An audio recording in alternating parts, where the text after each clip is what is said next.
கிறிஸ்துவில் பிரியமானவர்களே, ஆண்டவராகிய இயேசு கிறிஸ்துவின் நாமத்திலே உங்கள் யாவரையும் வாழ்த்தி ஆசீர்வதிக்கிறேன்.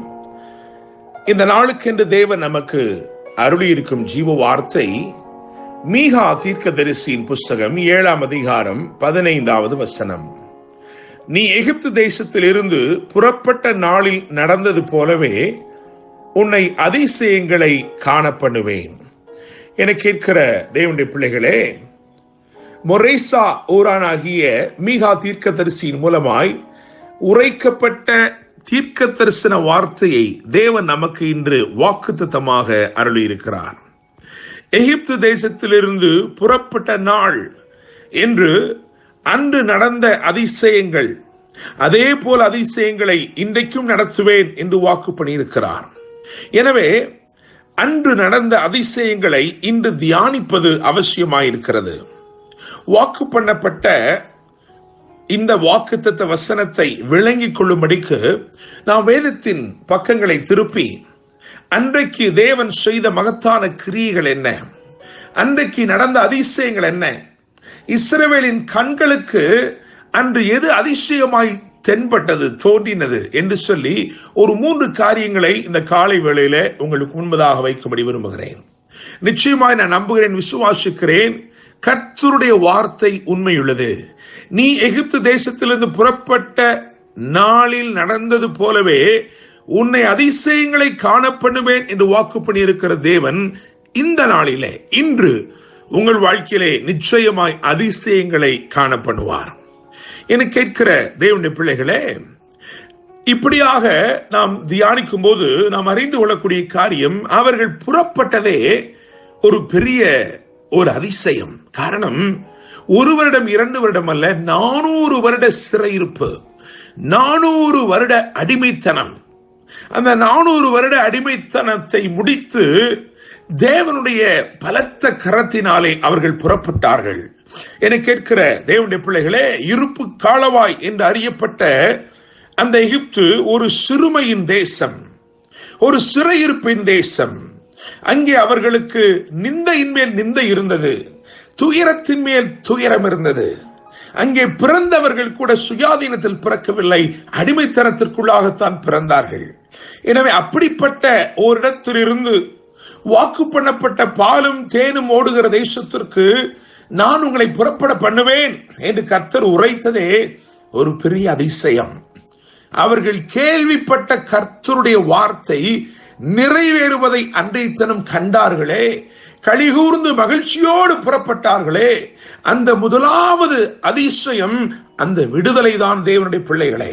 எனவே இந்த நாளிலும் முதல் அதிசயம் என்று நான் எதை குறிப்பிட விரும்புகிறேன் என்று சொன்னால், வாக்கு பண்ணப்பட்ட விடுதலை. நீ இருக்கும் சூழ்நிலையை கர்த்தர் அறிந்திருக்கிறார். உன்னுடைய சிறுமை கர்த்தர் கண்ணோக்கி பார்த்து அந்த சிறுமைப்பட்ட சூழலில் இருந்து ஒரு விடுதலை கொடுக்கிறார். இதுதான் இன்று தேவன் உங்களுக்கு செய்ய போகிற முதலாவது அதிசயம். என கேட்கும் தேவனுடைய பிள்ளைகளே, எத்தனை காலங்கள் நாங்கள் இப்படி நிந்திக்கப்பட வேண்டும், எத்தனை காலங்கள் நாங்கள் ஆளோட்டிகளினாலே சிரமப்பட வேண்டும் என்று நீங்கள் உங்கள் இருதயத்திலே சிந்தித்துக் கொண்டிருக்கிறீர்களோ, இன்று அவர் செய்கிற முதல் அதிசயம் உனக்கு ஒரு மாபெரும் விடுதலை கொடுக்கிறார். சுயாதீனம் உள்ள அந்த விடுதலையின் காற்றை சுவாசிக்கும்படி கர்த்தர் உனக்கு உதவி செய்கிறார். இதுதான் முதலாவது அதிசயம். இரண்டாவது அதிசயமாக யாத்திராகமத்தின் புத்தகம் 12ஆம் அதிகாரம் 12 மற்றும் 13 ஆகிய வசனங்களை வாசித்து பார்க்கும் பொழுது ஒரு வித்தியாசப்படுத்தும் பாதுகாப்பை பார்க்கிறோம்.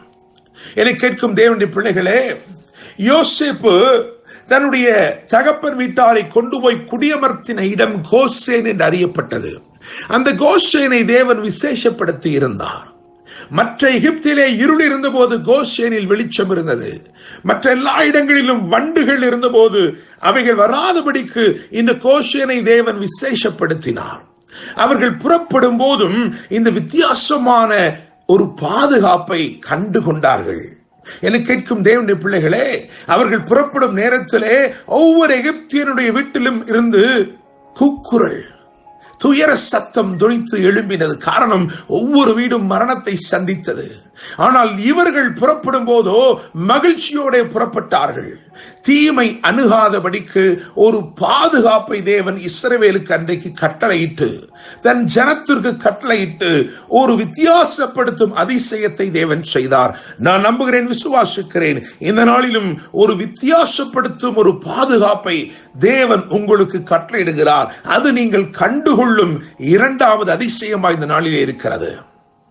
மூன்றாவது அதிசயமாக யாத்திராகமம் 12ஆம் அதிகாரம் 35 மற்றும் 36 ஆகிய வசனங்களையும், அதற்கு முன்னதாகவே யாத்திராகமம் 3ஆம் அதிகாரம் 21, 22 ஆகிய வசனங்களை வாசிக்கும் பொழுது அங்கே ஒரு விசேஷித்த தயவின் ஆசீர்வாதத்தை நாம் வாசிக்கிறோம். தேவனுடைய பிள்ளைகளே, புறப்படும் நேரம் வந்தபோது வாக்குத்தத்தத்தை நிறைவு செய்யும் பொருட்டு அவர்கள் போய் வெள்ளியுடைமைகளையும் பொன்னுடைமைகளையும் வஸ்திரங்களையும் கேட்டார்கள். ஆண்டவர் சொல்லி இருந்தபடியே நீங்கள் புறப்படும் போது வெறுமையாய் புறப்படுவதில்லை என்று சொல்லியிருந்தார். அப்படியே அவர்கள் விசேஷித்த தயவினாலே நிரப்பப்பட்டு விசேஷித்த ஆசீர்வாதங்களோடு அவர்கள் புறப்பட்டார்கள். நான் நம்புகிறேன், விசுவாசிக்கிறேன், மூன்றாவது நீங்கள் இந்த நாளிலே காணப்போகிற அதிசயம் ஒரு விசேஷித்த தயவு. நீங்கள் கேட்கும் போது கடினமான இடத்தில் இருந்தும் கனிவானது வரப்போகிறதே, அதுதான் இந்த நாளிலே உங்கள் மேல் தேவன் வைத்திருக்கிற விசேஷித்த தயவு. இந்த தயவு உங்களிடத்தில் இருக்கிறபடினால் நீங்கள் கேட்பது வெள்ளியுடைமையாயிருந்தாலும் பொன்னுடைமையாயிருந்தாலும் வஸ்திரங்களாயிருந்தாலும் நிச்சயமாய் அவைகள் உங்களுக்கு கிடைக்கும். கற்பாறையில் இருந்தும் அவர் தண்ணீரை புறப்பட பண்ணுகிற தேவனாயிற்றே, இன்று அவர் நிச்சயமாக கடினமான இடத்திலிருந்து இனிமையானதையும் நலமானதையும் உங்களுக்காய் புறப்படச் செய்வார். உங்கள் நாள் இந்த நாள் வெறுமையாய் இருப்பதில்லை. இந்த நாளை தேவன் விசேஷப்படுத்தி இருக்கிறார்.